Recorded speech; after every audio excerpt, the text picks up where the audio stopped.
Recentemente tivemos aí a quarta temporada de Bridgerton, que estreou sua segunda parte e sua primeira parte há um mês atrás. E muitas pessoas aparecem falando sobre como a série é progressista, como que ela aborda temas e fatos através de um período de época, mas que traz críticas à sociedade, ao período atual, que traz outros pontos de vista, e de fato tem alguns ali que são apresentados de verdade. Contudo, tem outros que só revelam como que certa escrita nunca muda, como que certos aspectos nunca se alteram. E quando se alteram, é através do sentimento fantasioso. É através do sentimento que só nos demonstra como que as coisas realmente são na realidade. E que na fantasia, as mudanças acontecem baseadas somente em uma ilusão. Mas no fundo ela está operando dentro da gente mitos mais antigos da nossa cultura. Ela está demonstrando para nós ideias que nós repetimos desde os tempos antigos. E de certa forma, isso não é ruim. Ainda assistimos esse tipo de coisa, ainda nos apaixonamos pelos personagens, ainda ficamos aflitos quando ele não fica com ela, ou vice-versa, ou independente do gênero. O que isso fala sobre nós? O que isso nos revela sobre como enxergamos o amor e o sentimento proibido entre duas classes diferentes e aqueles que se amam entre elas?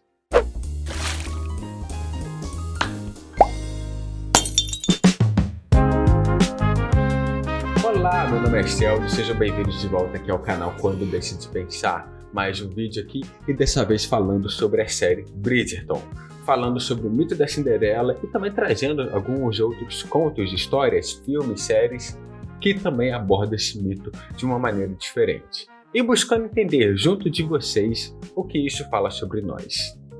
Antes de começarmos, aqueles avisos rápidos que você já sabe.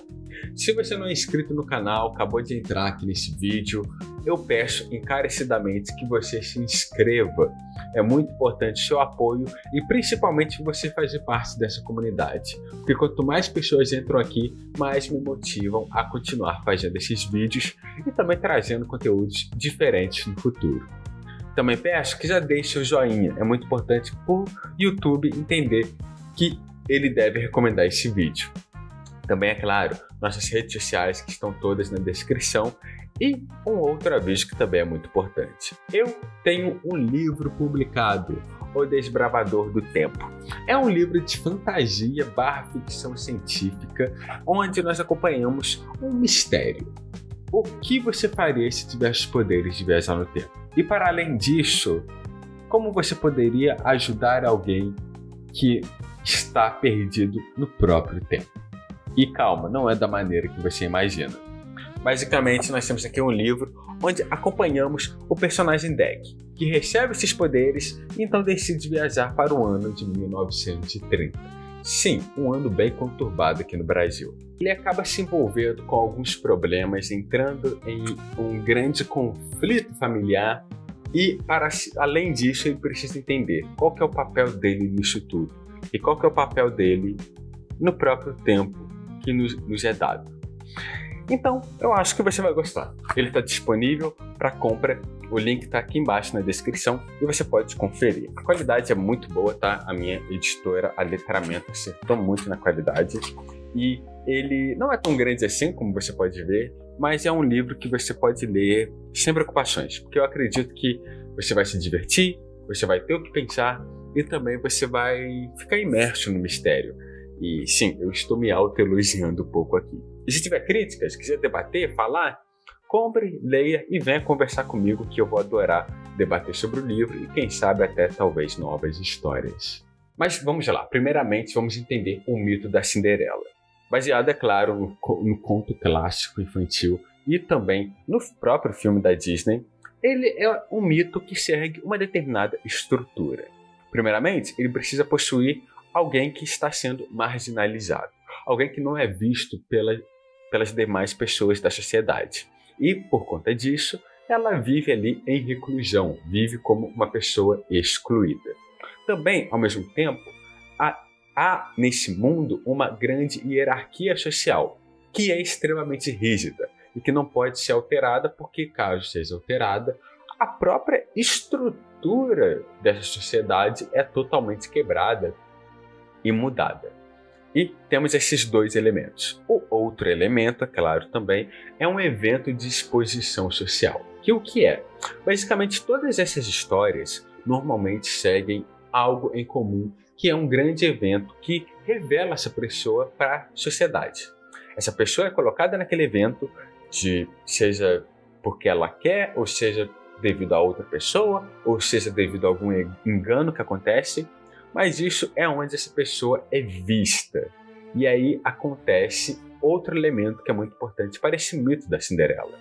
Ela é vista por alguém da alta sociedade, alguém que está acima na hierarquia dessa classe social, dessa hierarquia social que tem nesse mundo. E, é claro, a partir disso ocorre uma ascensão, porque igual no mito da Cinderela, no filme da Cinderela, no final do filme, nós temos ela ali basicamente subindo na vida, se casando com o príncipe e se tornando uma pessoa de classe social alta por conta disso. E aí, enquanto nós temos a versão da Disney, que é muito mais tranquila, digamos assim, é um conto infantil, a versão dos irmãos Grimm é bem mais brutal. Tanto que tem uma cena no conto deles que uma das irmãs, pelo que eu me lembro, coloca o sapato e ele faz o pé dela sangrar totalmente, que é um sapato de vidro, né? Só que, independente do nível ali de horror, digamos assim, essas duas histórias têm algo em comum. O ponto-chave é: essa pessoa só sobe na vida quando alguém vê ela, quando alguém de outra classe social enxerga essa pessoa. Então, o conto da Cinderela não é necessariamente sobre romance somente, é também sobre validação. E aí nós temos a 4ª temporada de Bridgerton. Como você sabe, cada temporada de Bridgerton adapta um dos livros com o mesmo nome. Nessa temporada, ela acompanha o Benedict, que é da família Bridgerton, né? Como todos são ali protagonistas de cada livro. E nessa temporada, ele é aquele cara solto, aquele cara que vive a par da sociedade. Ele é de alta classe também, é claro, mas ao mesmo tempo ele está sempre ali vivendo com outras pessoas, vivendo em festas. Ele é um amante da arte e ele não pensa em se casar. Até o momento que ele encontra alguém em um baile de máscaras, que é a Sophie. Ele não reconhece, não sabe quem ela é no momento, então a série acompanha a jornada dele buscando essa pessoa e ao mesmo tempo entendendo que ela está ali do lado dele. Porque ele conhece a Sophie, ele ajuda ela e ela começa a trabalhar na casa dos Bridgerton e ela é uma empregada, devido a algumas questões que ocorreram na vida dela e fizeram ela basicamente entrar nesse cargo de empregada, sendo que ela era da realeza, digamos assim. E então acompanhamos essa relação de Cinderela mesmo. A empregada e o duque, digamos assim, ele não é duque, né, claro, mas a pessoa da alta classe, da alta sociedade. E acompanhamos essa questão entre os dois. No decorrer da série, vamos entendendo como que o Benedict enxerga ela e como que esse amor é proibido. E será que ele ama ela mesmo, apesar da questão de classe social? Então o grande dilema da série é esse. Ele amar ela apesar disso e ela entender a posição dela, mas para além disso, também amar ele apesar das limitações que ela entende. Porque ela entende que não pode se relacionar com ele porque, bem, é de outra classe social. Então o conflito deles não é apenas o conflito de um romance que não poderia acontecer. É um conflito estrutural, um conflito que existe naquela sociedade e que os próprios personagens de volta da série demonstram isso. Temos, por exemplo, a mãe do Benedict, a Violet, que ela olha para aquilo e fala: olha, eu entendo, mas se você se relacionar com ela, você vai destruir nossa família vai ser mal vista por todos da alta sociedade. Você terá que morar em uma casa afastada da cidade porque ninguém pode ver isso. Então, a relação deles afeta toda a estrutura da família perante aquela sociedade. E a sociedade nunca vai olhar para aquilo com bons olhos. Então, o amor é capaz de superar isso? O amor é capaz de enfrentar essa estrutura da sociedade? E aonde a série acerta nisso? Porque existem muitos contos que acabam errando ao minimizar essa crítica social, ao minimizar esse debate. E isso é muito ruim, mas ao mesmo tempo elas acabam caminhando para o lado maior do romance. Mas aqui, como é uma série, como tem mais episódios, como precisa ser desenvolvido, há mais espaço para abordar essa crítica. E é muito legal em como a série aborda a questão de que a classe não é somente sobre dinheiro, é prestígio, é cultura. Nós vemos personagens ali que não têm acesso a essa cultura, que acabam sendo marginalizados, sendo colocados em posições inferiores. Nós temos muitos contrastes entre momentos felizes da família Bridgerton e momentos onde os empregados estão limpando aquela situação, estão nos bastidores, tendo que resolver situações que essa classe nunca pensaria em resolver. Então é muito interessante e aborda também uma questão muito grande de pertencimento, que quando você é uma pessoa, né, um empregado, você está ali em uma festa, por exemplo, você está recluso, no seu canto, quieto, silencioso. E as famílias estão se debatendo, rindo, conversando, e é uma sensação de exclusão muito grande, que a série, eu acho que acerta muito em mostrar isso. E, honestamente, os próprios momentos ali de conflito entre o casal são muito bons por ter esse debate, esse conflito, sabe? De assim, olha quem você é. Você não está enxergando que isso é totalmente diferente do que nós somos. Então, é muito bom. E o próprio romance ganha muito em cima disso, porque nós vemos uma mudança ali nas relações sociais. Enquanto na maioria das vezes seria uma pessoa de classe inferior buscando reconhecimento da pessoa de classe alta, aqui é a pessoa de classe alta buscando reconhecimento de uma pessoa de classe inferior. No caso, Benedict, né, buscando reconhecimento da Sophie. E é ele correndo atrás dela, igual um cachorrinho mesmo, assim. Ele sendo o puppet dela ali, de verdade. E aonde a série erra é que, para mim, ela transforma a desigualdade em estética, né? Ela transforma as pessoas ali que são marginalizadas em um grande show, né?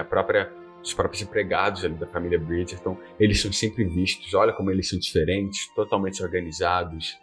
Parece muito uma questão de, olha como eles são tratados de uma maneira diferente. Até o momento que tem uma guerra ali de empregados, né?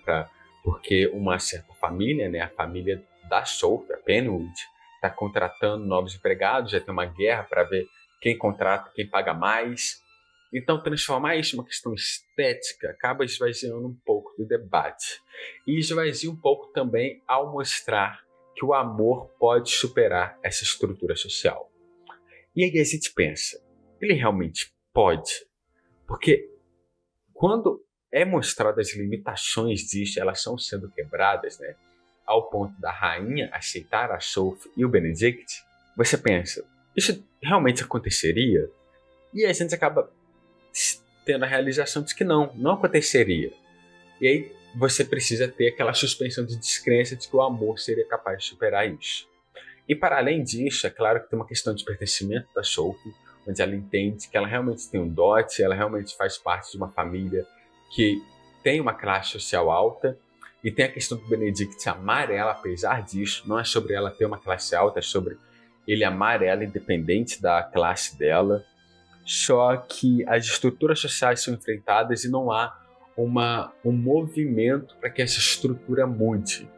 Nada no final da série se altera. Mesmo nós temos ali o casamento dos dois, e de um lado os empregados e do outro as famílias grandes, né? Não se altera. A estrutura, as classes não mudam, elas permanecem como estão. E aí você pensa, o que muda de fato? E aí a questão é que eles vão até onde eles conseguem, para não alterar aquela sociedade e para não mudar o rumo da própria história em si. Então, tem essas limitações e ela erra nisso. Mas eu consigo entender alguns erros pela questão de a história não pode ir para além do que ela é permitida ir, até mesmo para as outras histórias que serão contadas no futuro. Então, talvez melhore o pagamento dos empregados no futuro da série, mas é algo muito limitado ainda. Então, o mito da Cinderela, a fantasia, é sobre você ser visto, é sobre o mito de que você será escolhido, que você será elevado. É até, eu diria, uma meritocracia baseada em um único ser que será capaz de ver você e levar você. Mas também muitos coaches aí que falam que eles enxergam você, eles veem o potencial em você. Então é aquela questão, né? E é muito perigoso porque mostra algo que mexe com o nosso interior, de que o nosso valor só é visto quando outra pessoa enxerga ele e outra pessoa eleva ele. Então nós temos coaches, nós temos religiosos que utilizam desse mito para validar você e para te colocar numa posição de risco também, porque você se coloca refém daquela pessoa. Se aquela pessoa me enxerga, aquela pessoa é capaz de me validar em diversas outras situações da minha vida. Então isso é extremamente arriscado. E nós temos diversas outras histórias que falam sobre isso, né? Nós temos, por exemplo, está listando aqui no meu notebook, Pretty Woman, eu demorei pra falar, eu sei, porra. Uma linda mulher, eu devia ter falado em português. Diário de Princesa também. E é legal que cada um desses, né? Ela é Demais, são histórias que abordam isso de uma maneira diferente. Diário de Princesa, por exemplo, de uma princesa. É uma garota pobre, simples, que descobre que ela é uma princesa. Então, a partir do momento que ela é revelado que ela é da alta classe, as pessoas começam a ver ela assim. E no final, ela meio que volta a ter os trejeitos de uma pessoa da pobreza para mostrar que não, os sentimentos estão ali. Então é sempre arriscado mexer com isso, porque qual que é a dualidade entre a elite e as pessoas pobres? Onde que existe o sentimento? O que é belo de fato no meio disso tudo, sabe? Então são debates que existem e normalmente eles não vão para esse caminho porque são debates arriscados, sabe? Uma linda mulher é a mesma coisa, reconhecimento e ascensão de uma pessoa superior e diversas outras histórias. A própria Pequena Sereia tem muito disso, sabe? Tem a questão dela ser ali do mar e ela vai para a terra e um não vê o outro bem, tem todo esse debate social da transformação e aí quando um homem vê ela começa a ter mais vontade de ir para a terra. Então também tem esse debate. E no final das contas, não é um mito sobre sapato, né? É um mito que promete harmonia, sendo que ela não vai existir de fato. Ainda vai haver aquela estrutura social e as pessoas ainda vão ser marginalizadas. Então, no final, é um mito de que o amor pode atravessar qualquer estrutura e é muito bonito, realmente. Quando você pensa que o amor pode ultrapassar qualquer coisa. Mas não é uma guerra vencida somente com esse amor. E principalmente não é vencida com o amor de um único indivíduo. Que, no final das contas, precisamos pensar. Não seremos escolhidos. E essa luta tem que partir de nós. E não de alguém que nos enxerga.